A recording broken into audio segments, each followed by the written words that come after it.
James Mitchell walked slowly through the dark forest. He was a young soldier, just 23 years old, leading a small group of 4 other soldiers on their night patrol. The full moon was bright in the sky, making everything look silver and strange. The time was 11 at night.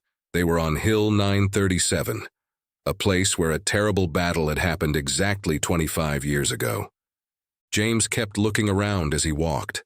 Something felt strange tonight, but he couldn't explain what it was. His feet made wet sounds as he stepped in the muddy ground. Trees had grown all over this old battlefield, but everywhere they looked, they could see old things from the war. Their flashlights showed rusty helmets stuck in the dirt, old bullet shells covered in green moss, and broken pieces of army equipment that had been lying there for years. Matilda Cooper was walking right behind James. She was his best friend in the team and the second in command. She was usually very brave, but tonight she looked worried. "James," she whispered, "something's wrong with our radio. I keep hearing strange noises and static instead of normal signals." Her hands were holding her gun very tightly, and James could tell she was scared. James opened his mouth to tell her everything would be okay, but right then, something very strange happened. The air suddenly became very cold. It was so cold that they could see their breath coming out like smoke in the moonlight. Everything became very quiet, too quiet. Even the normal sounds of the forest, the insects, the wind in the trees, everything just stopped. Then they heard something that made them all freeze. From somewhere in the forest came the sounds of gunfire and people screaming. But these sounds were strange, like they were coming from far away or from underground. The sounds seemed to be everywhere around them. All 4 soldiers quickly stood in a circle, pointing their guns outward, ready to protect themselves. "Everyone, look around carefully," James said very quietly. They moved their flashlights back and forth, trying to see what was making the sounds, but then their flashlights started getting weak and blinking. In the failing light, James saw something move between the trees. It was a soldier, but not like any soldier James had ever seen. This soldier was wearing an old army uniform, the kind soldiers wore 25 years ago.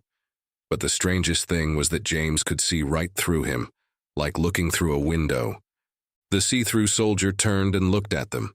He was young, maybe 20 years old, with dirt and blood on his face. His eyes looked sad and tired, like he had seen terrible things. James could read the name Anderson on his uniform. Even in the dark, James could clearly see a big wound on Anderson's chest, the wound that must have killed him during that battle long ago. Then more see-through soldiers started appearing from the darkness. There were lots of them, maybe 30 or more. All of them were wearing old uniforms, and all of them had injuries from the battle where they died. They moved around like they were getting ready to fight a battle, even though that battle had ended 25 years ago. Matilda's voice was shaking when she spoke. "James, I can see at least 30 of them, but they're not. They can't be real." Before she could finish talking, the ghost of Anderson walked toward them. His feet didn't make any sound on the leaves covering the ground.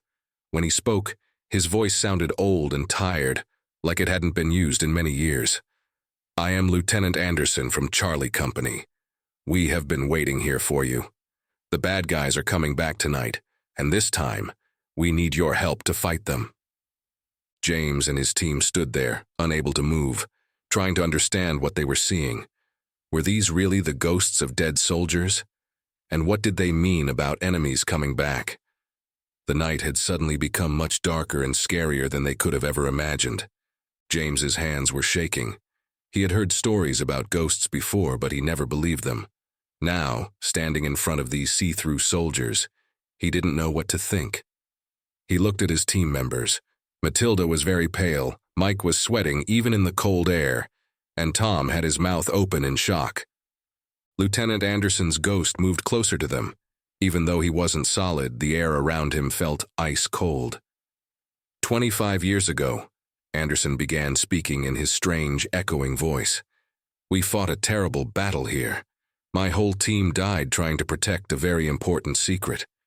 He pointed to the top of the hill. "Up there, in an underground bunker, there's something dangerous.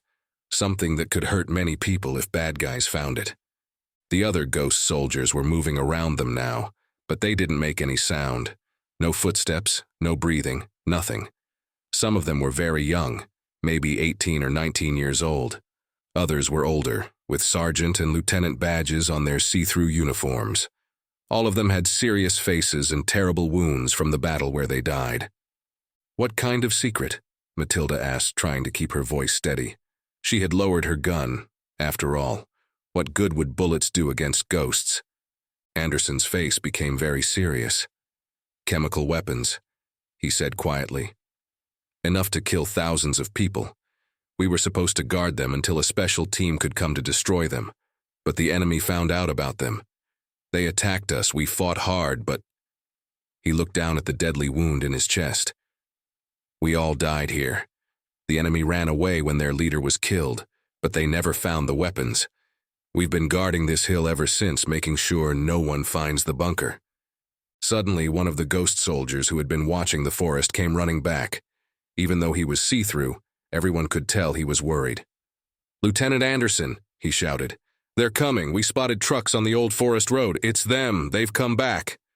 James looked at Anderson with wide eyes. "Who's coming back? What's happening?" "The sons of our old enemies," Anderson explained quickly. "They found their father's maps and plans. They know about the weapons, and they're coming to take them. We can't let that happen." He looked at James with his sad, ghostly eyes. "We can still fight. We can still shoot our ghost weapons and create confusion. But we can't touch real things anymore. That's why we need you. You have to help us protect the bunker and stop them from taking the weapons." Mike, who hadn't said anything until now, spoke up. "But we're just 4 soldiers. How can we fight against who knows how many bad guys?" Anderson smiled for the first time. It was a strange smile on his see-through face. "You're not just 4, he said, waving his hand at all the ghost soldiers around them. "You're 4 plus 30 of us. We might be dead, but tonight, we're going to fight one last battle together." Just then, they heard the sound of trucks in the distance. Real trucks this time, not ghost sounds. The ghost soldiers immediately started moving into fighting positions. Anderson turned to James. "What do you say, soldier? Will you help us finish what we died trying to do?" James looked at his team. They were scared, but they were also soldiers. They had sworn to protect people. If those chemical weapons got into the wrong hands, many innocent people would die.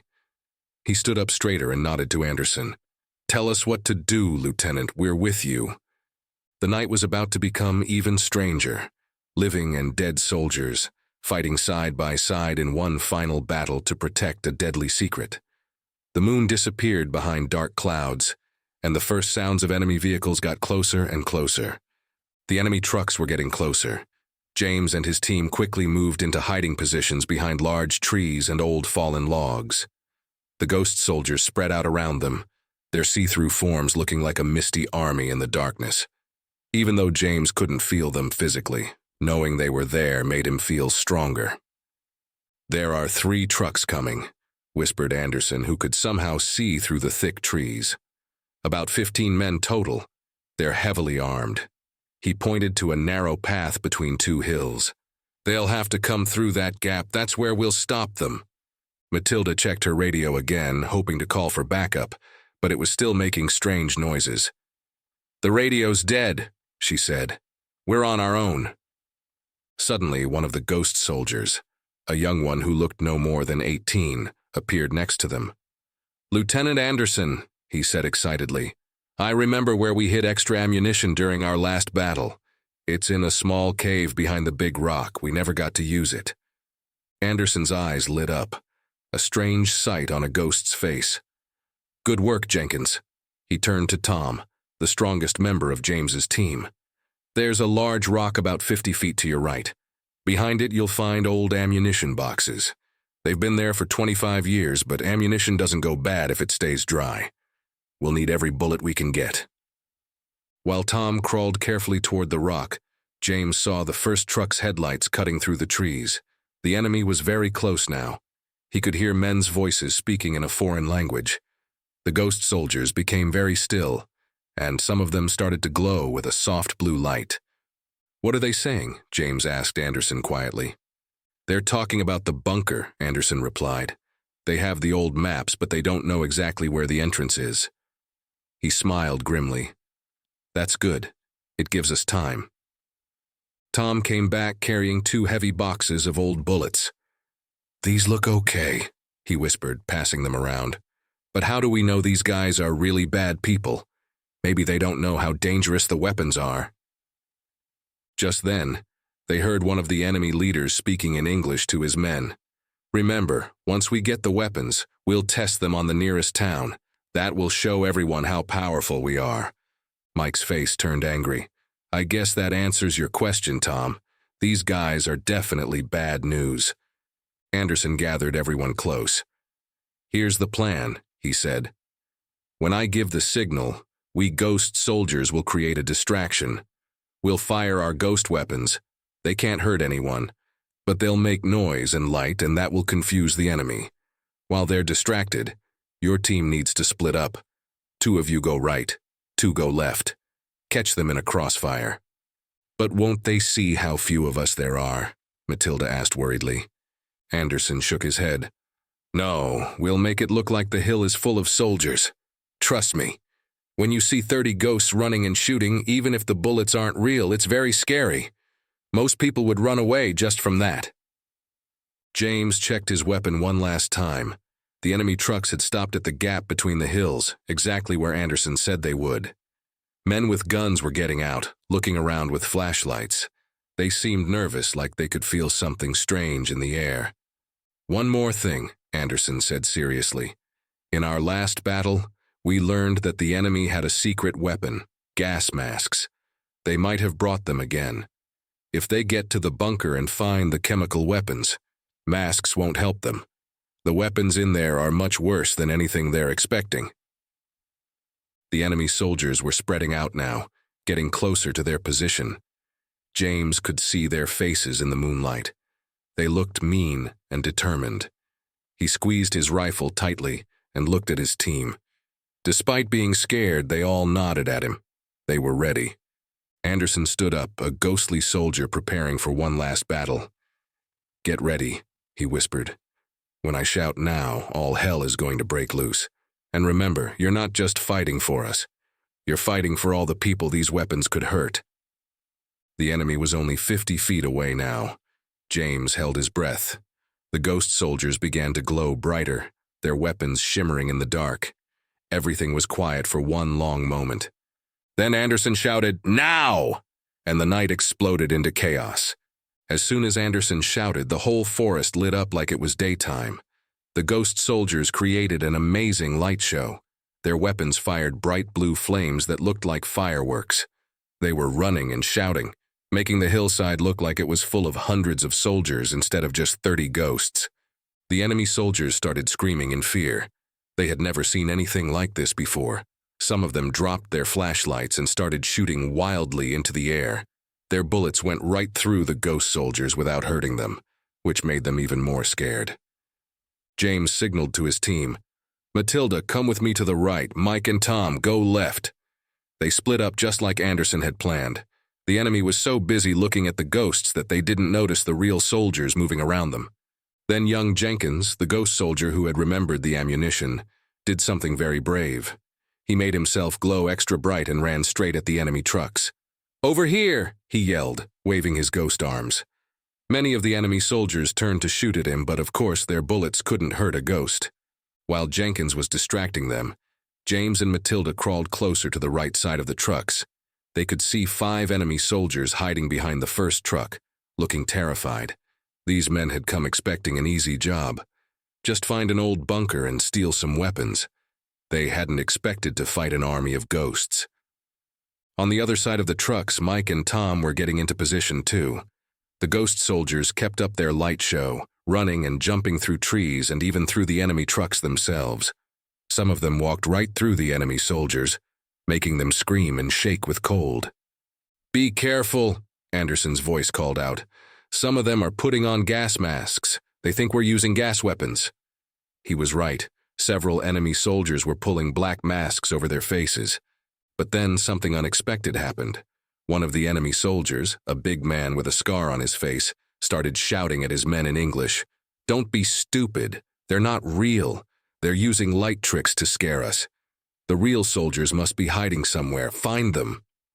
The enemy soldiers with gas masks started to calm down. They began searching the trees with their flashlights looking for real soldiers. They were getting dangerously close to where Matilda and James were hiding. Anderson saw the danger and flew right up to the scarred man's face. "Boo!"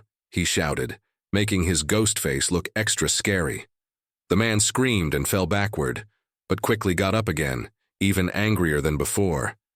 "It's just lights and sounds," the scarred man yelled. "Keep searching. The bunker must be close." James knew they had to do something fast. The ghost soldiers' tricks weren't working anymore. He looked at Matilda and whispered, "We need to take out their trucks. If we shoot the engines, they can't escape with the weapons even if they find them." Matilda nodded and aimed her rifle at the nearest truck's engine. But before she could shoot, she felt a gun pressing against her back. One of the enemy soldiers had snuck up behind them. "Drop your weapons," the enemy soldier said with an evil smile. "Or I'll shoot your friend first," he said to James. James's heart was beating very fast. He couldn't let Matilda get hurt, but if they gave up now, the enemy would find the bunker and get the chemical weapons. What could they do? Just then he saw Anderson floating behind the enemy soldier, looking angry. The ghost lieutenant put his see-through finger to his lips, telling James to keep quiet. Then Anderson reached inside the enemy soldier's body with his ghost hand. The enemy soldier suddenly felt so cold that he couldn't hold his gun properly. His hands started shaking badly. What's happening to me?" he stammered, his teeth chattering. "So cold." This was their chance. But what happened next would change everything. While the enemy soldier was shaking from Anderson's ghostly cold, Matilda quickly kicked his gun away. James grabbed Matilda's arm, and they both rolled behind a big tree just as more enemy soldiers started shooting at them. "The real soldiers are over there," the scarred man shouted. "Forget the ghosts. Get them."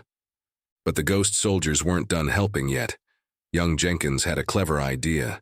He flew straight into one of the truck's gas tanks and made it freeze solid. The gas turned to ice, and the truck's engine stopped working with a loud coughing noise. The other ghost soldiers saw what he did and quickly did the same to the other trucks. "The trucks! What's wrong with the trucks?" The enemy soldiers started shouting in panic. They tried to start the engines, but nothing worked. They were stuck here now. Meanwhile, Mike and Tom had climbed up into a tree on the left side.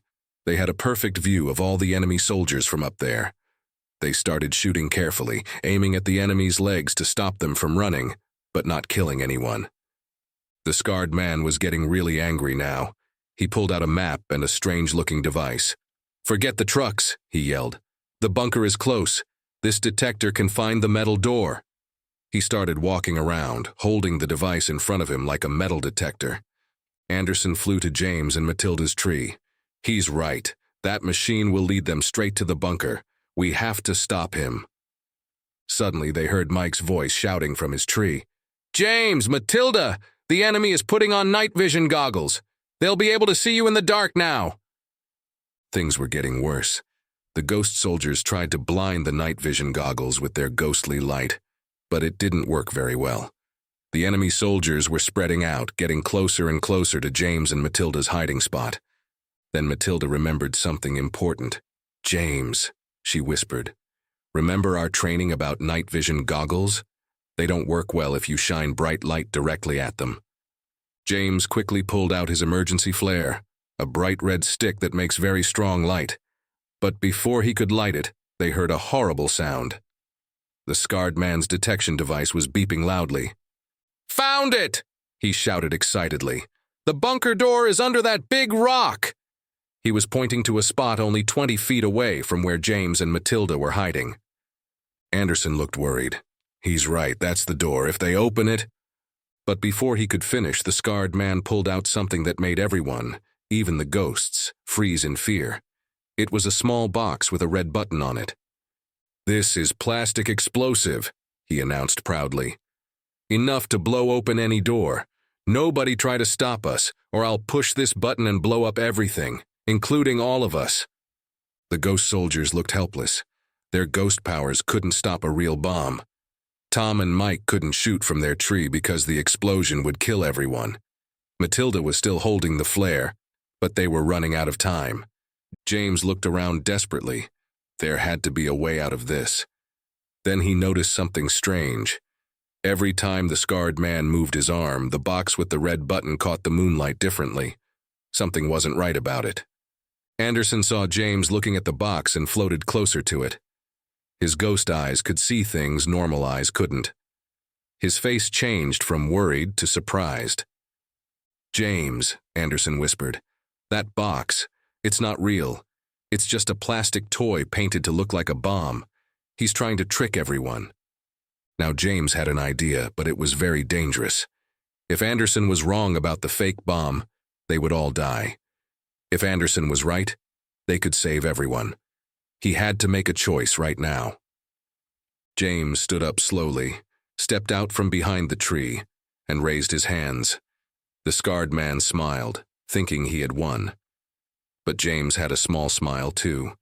He was about to do something either very brave or very stupid. "Wait!" James called out loudly, still walking forward with his hands up.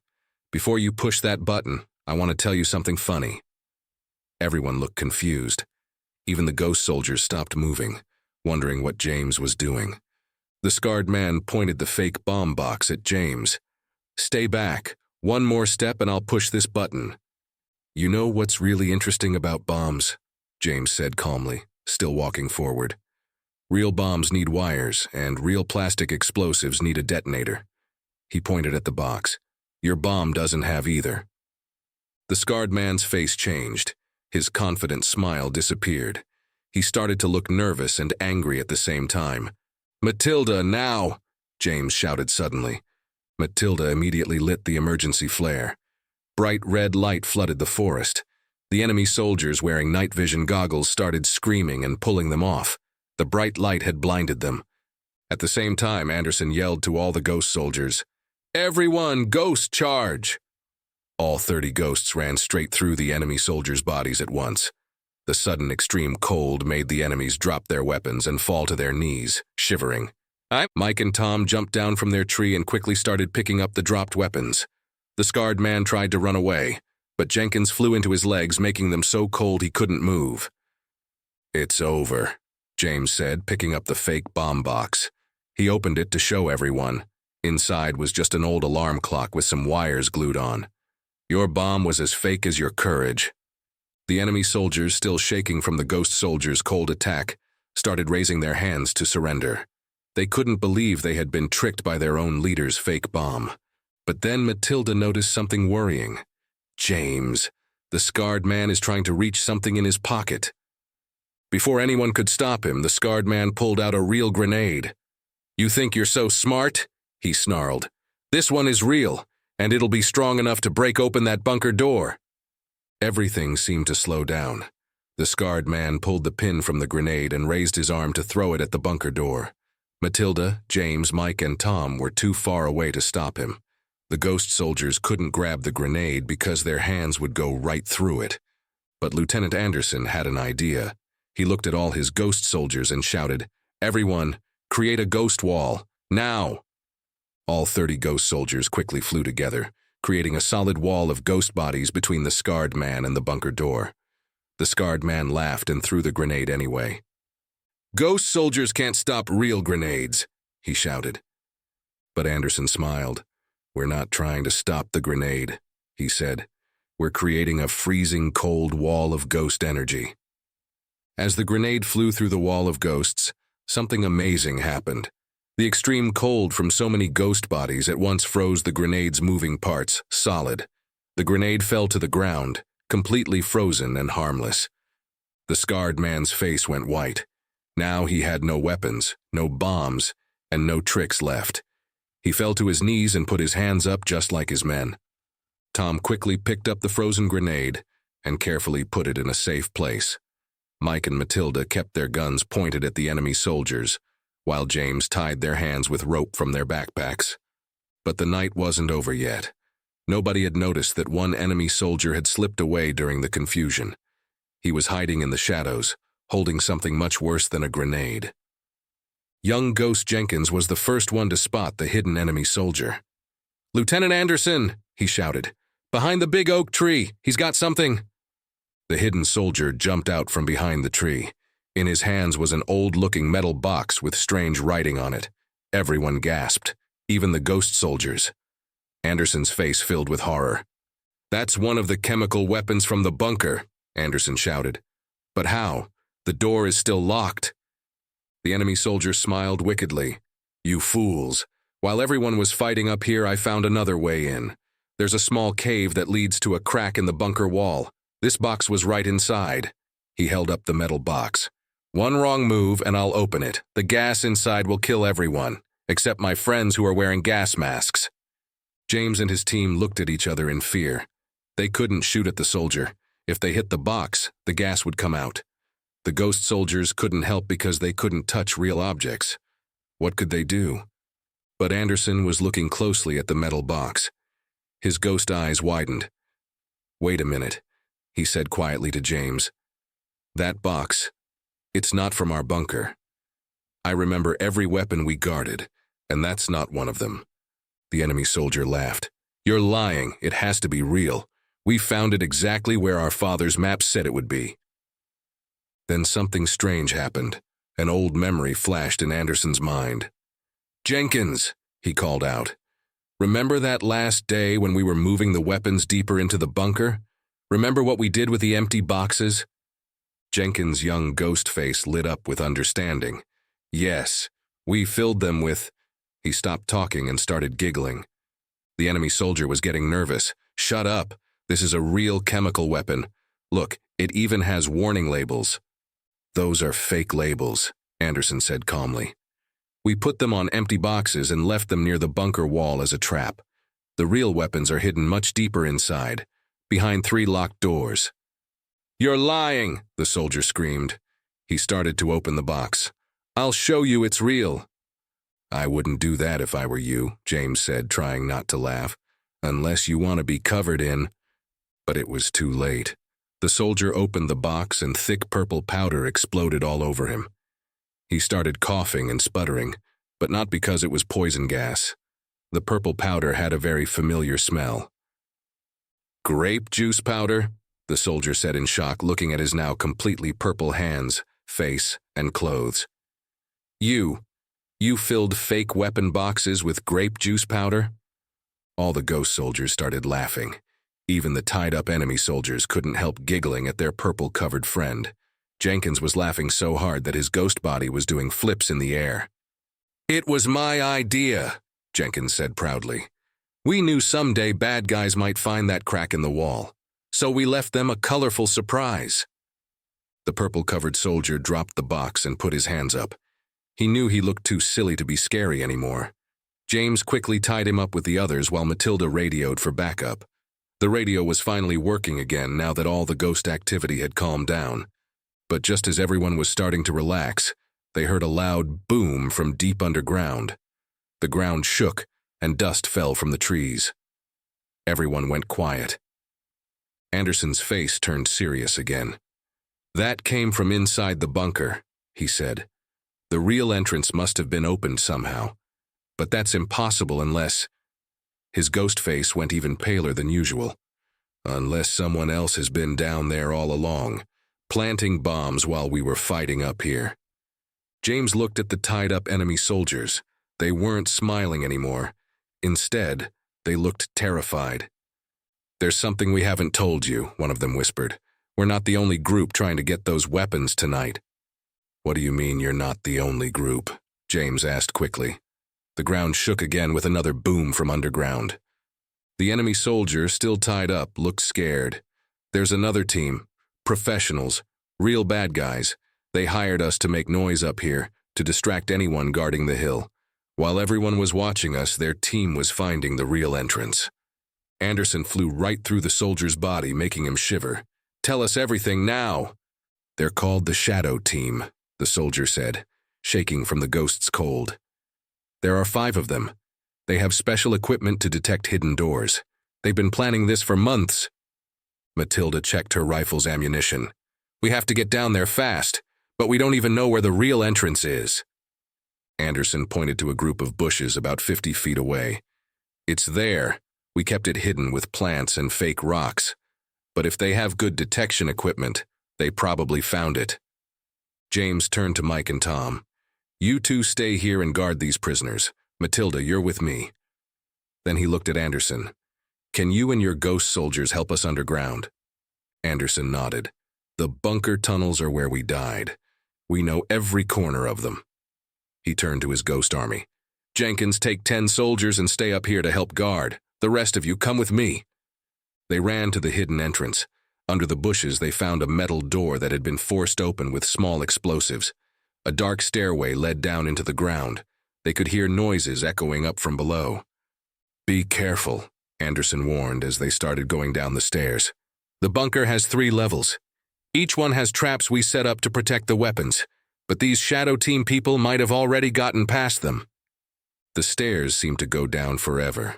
Their flashlights showed old spider webs and rusty walls.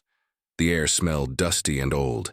20 ghost soldiers floated around them, giving off a soft blue light that helped them see better. When they reached the first level, they found another broken door. The room behind it was filled with old boxes and empty shelves. Papers were scattered everywhere. They're looking for documents, Anderson said. Maps showing where the weapons are stored. Suddenly, they heard voices and footsteps coming from the level below. Everyone quickly hid behind boxes. Through cracks in the floor, they could see flashlight beams moving around downstairs. The weapons have to be on the lowest level, a deep voice said. Keep planting charges on all support columns. If we can't find them, we'll bring down the whole bunker. Matilda gasped. They're going to collapse the bunker? But that would spread the chemicals everywhere. It could poison the whole valley. James was about to say something when they heard a clicking sound behind them. They turned around slowly. A tall man in black clothes was pointing a strange-looking gun at them. He was wearing a mask that covered his whole face. Well, well, the man said in a robotic-sounding voice. Looks like we have company. And he looked at the ghost soldiers with special goggles. Some interesting helpers. But what the Shadow Team member didn't notice was that young Jenkins hadn't followed Anderson's orders to stay upstairs. The brave ghost soldier had quietly followed them down. And now he was floating right above the man with the gun, preparing to do something that would surprise everyone. Jenkins took a deep breath, even though ghosts don't need to breathe, and dove straight down into the Shadow Team member's body. But instead of just making him cold like the ghosts usually did, Jenkins did something different. He stayed inside the man's body. The man started shaking and moving in a strange way. What's happening to me? His arms began moving up and down like a puppet's. Jenkins was controlling him from inside. I learned this trick from watching scary movies. Jenkins's voice came out of the man's mouth, sounding like a mix of both voices. He made the man drop his gun and started making him do a funny dance. The other Shadow Team members down below heard the noise and started running up the stairs. But Anderson quickly understood what Jenkins was doing. Ghost soldiers, pick your targets. Do what Jenkins did. James and Matilda watched in amazement as the ghost soldiers dove into the bodies of the Shadow Team members as they came up the stairs.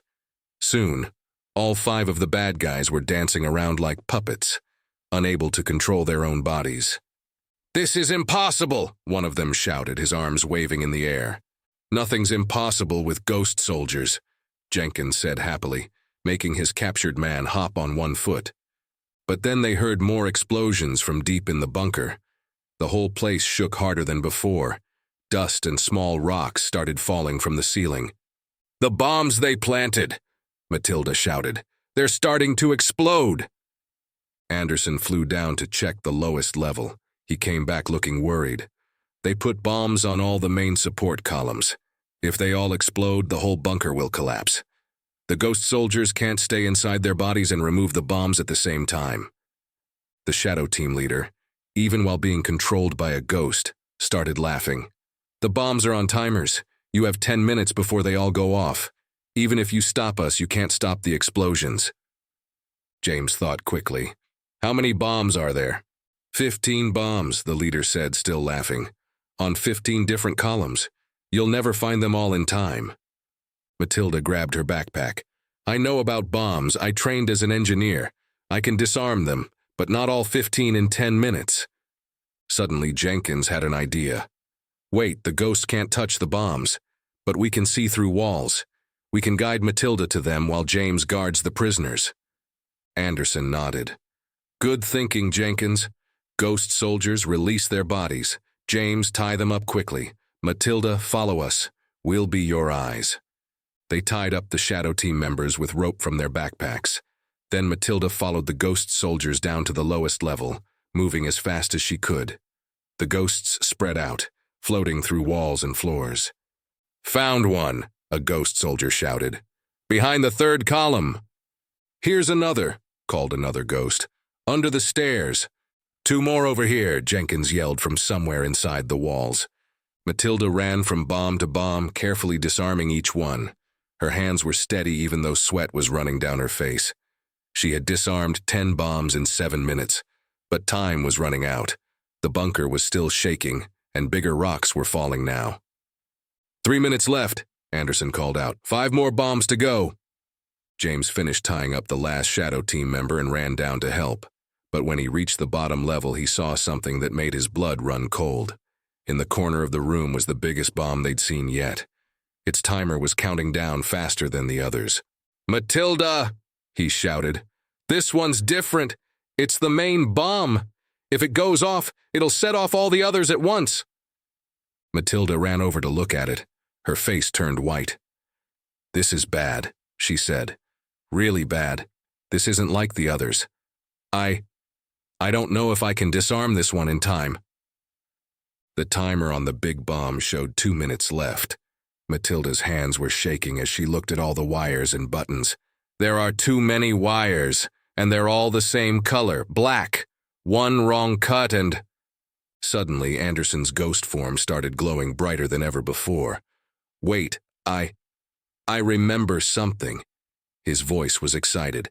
The day we died, we were moving these chemical weapons deeper into the bunker. I was carrying papers with instructions about the weapons and about the bunker's self-destruct system. Self-destruct system? James asked, ducking as more rocks fell from the ceiling. Yes, this bomb. It looks exactly like the bunker's old self-destruct device. We were trained how to disarm it. Anderson floated closer to the bomb, his ghost eyes studying every part of it. Matilda, do you see a small panel on the left side? It should have 3 screws. Matilda quickly found the panel. Yes, here it is. She unscrewed it with shaking hands. Inside were more black wires, but also something else, a small keypad with numbers. The shadow team must have found the old self-destruct device and reprogrammed it, Anderson said. But the emergency override code should still work. Quick, type in these numbers. 25, 47, 83, 91. 1 minute left. Matilda typed in the numbers carefully. Nothing happened. It's not working, she cried. The timer kept counting down. 45 seconds. 44. 43. Then young Jenkins flew through the wall looking excited. Lieutenant, remember? The day before the battle, they changed all the codes. They added something to the end, a letter. Anderson's ghost face lit up. Jenkins, you're right. It was the first letter of our company name, C for Charlie Company. Matilda, type the numbers again and add the letter C. Matilda's fingers flew over the keypad. 25, 47, 83, 91, C. 30 seconds left. 29. 28. Suddenly, the bomb made a loud beeping noise. The timer stopped at 27 seconds. Then all the lights on it turned off. You did it, James shouted, hugging Matilda. All the ghost soldiers started cheering, their blue light filling the bunker with a beautiful glow. But their celebration was interrupted by a loud crack from above. The bombs had weakened the bunker's supports too much. The whole place was starting to cave in. Everyone out! Now! Anderson shouted. James and Matilda ran for the stairs, following the ghost's light. They grabbed the tied-up shadow team members on their way up, pulling them to safety. Just as they reached the top level, The lower floors collapsed with a deafening roar. They made it outside just in time to see the sun rising. Mike and Tom were still guarding the other prisoners, who watched in shock as dust billowed out of the bunker entrance. The weapons, Matilda suddenly remembered. Are they safe? Anderson smiled. They always were. What nobody knew was that we moved all the real weapons to a different bunker miles from here, just before our last battle. This bunker was just a decoy, filled with fake boxes and grape juice powder. Everyone started laughing with relief. Soon they heard helicopters coming. The army backup was finally arriving. As the sun rose higher, Anderson turned to James and his team. "Thank you," he said softly. "After 25 years, our mission is finally complete. The weapons are safe, and the bad guys will go to jail." "What will happen to you and your ghost soldiers now?" James asked. Anderson looked at his ghost troops, especially young Jenkins, who was still doing happy flips in the air. I think we can finally rest. Our job here is done." The ghost soldiers started to fade slowly, becoming transparent. "Will we ever see you again?" Matilda asked. Jenkins smiled as he faded away. "Maybe, especially if anyone else tries to make trouble on our hill." One by one, the ghost soldiers disappeared into the morning light. Anderson was the last to go. "Remember us," he said, "and remember, a soldier's duty never ends, not even after death." Then he too faded away, leaving James and his team standing in the peaceful morning sunshine. The helicopters landed nearby, and army soldiers ran out to help. The shadow team and their helpers were arrested and taken away. Later that day, as James filled out his report, he smiled. Nobody would ever believe their story about ghost soldiers. But when he looked at the old battlefield now, he felt safe. He knew that somewhere, 30 brave ghosts were still watching, ready to protect their hill if they were ever needed again.